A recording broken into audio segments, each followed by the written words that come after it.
So yeah, what I'd like to talk about today is briefly give some insights from my research that I've done recently in North London, in Hackney more precisely. Remember maybe the maps I was showing you last year about this really kind of intense proximity of Muslim, Christian and Jewish groups. Many of them are very conservative. And the question that I briefly like to talk about today is, what does it mean to be a man in these conservative religious groups today? And why I think this is an interesting perspective is because we know that a lot of religious groups and traditions have very distinct understandings of how to be in the world, how to relate to God, to other people, depending on your gender, whether you're a man or a woman. And there's a lot of amazing research being done on women in different religious traditions. But interestingly, what we often don't really focus on that much is what are the questions and the struggles for men, maybe in particular. And some of the things in going on that journey have been quite surprising for me, and I'd like to share those with you. So just to kind of start off with one just a snapshot from Cazenove Road that I've been working on. This is Purim in March this year.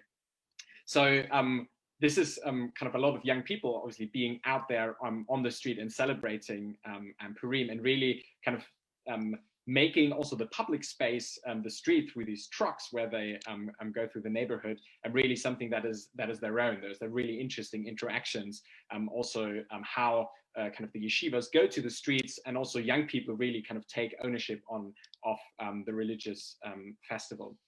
So what I want to briefly discuss with you is kind of two areas of concerns and challenges that I found both with working with Haredi Jewish people and with Black Pentecostal Christians that I've been working with. So what I found really interesting, there was a common aspiration among many of the people I talked to become a husband and a father and having a family, which of course doesn't come as a surprise, I suppose. But what I found interesting, that there was a very, very strong sense that becoming a religious teacher yourself, becoming a rabbi, teaching in a yeshiva, is something that is considered to be a very, very high honor, that a lot of people strive for, but a lot of people also suffer if they realize maybe that they actually don't do that well in the respective subject to achieve that. A lot of people really want to become homeowners and independent as well of their parents. Often then they are not able to do that, and they just build a little flat on top of their parents' houses, which like changes the architecture of the place as well, as you can see. And there's a lot of conflict with local councils as well around that. But also there's a certain sense of playfulness, and we've seen that already with the Purim festival. But also during the lockdown, for instance, I saw a lot of Haredi Jewish men trying out scooters in the neighborhood, and so kind of expanding the boundaries of what you can do and how to live your life and be happy.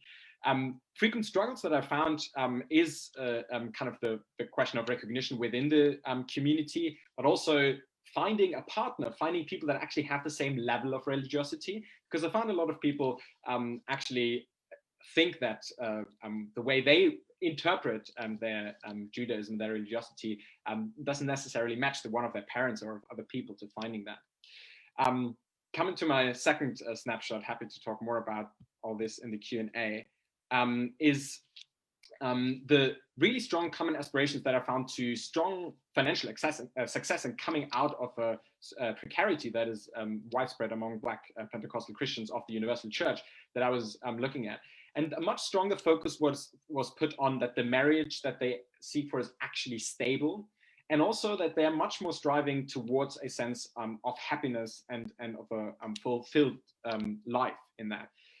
As I said, many of the frequent struggles that I found among these groups is also the conflict with the parents, because often they come from more traditional African churches, and kind of this is a new Pentecostal church, as I've been mentioning, and that often leads to very fractured family structure, which is a particular struggle as well for the single men that like are trying to find their role in these structures, having disconnected from their parents.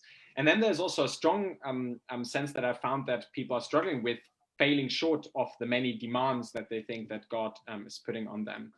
And also, I think a key challenge that I want to highlight is, apart from the disrupted families that I've mentioned, is really this differential recognition between how the church recognizes you and society recognizes you. I found a lot of people were taking a lot of energy from the church supporting them and giving them courage, but society is not. And this disparity I find very starkly influencing how men perceive themselves. But again, there's always ways to kind of challenge these common conceptions. And again, just another image from Purim, which I found really interesting. You will find these, if you look closer, how also kind of the men dressed up, and of course the children dressed up to Purim, kind of breaking and changing some of the rules that very often seem very strict. Thank you very much for your attention. I'm looking forward to discussing these and other things with you.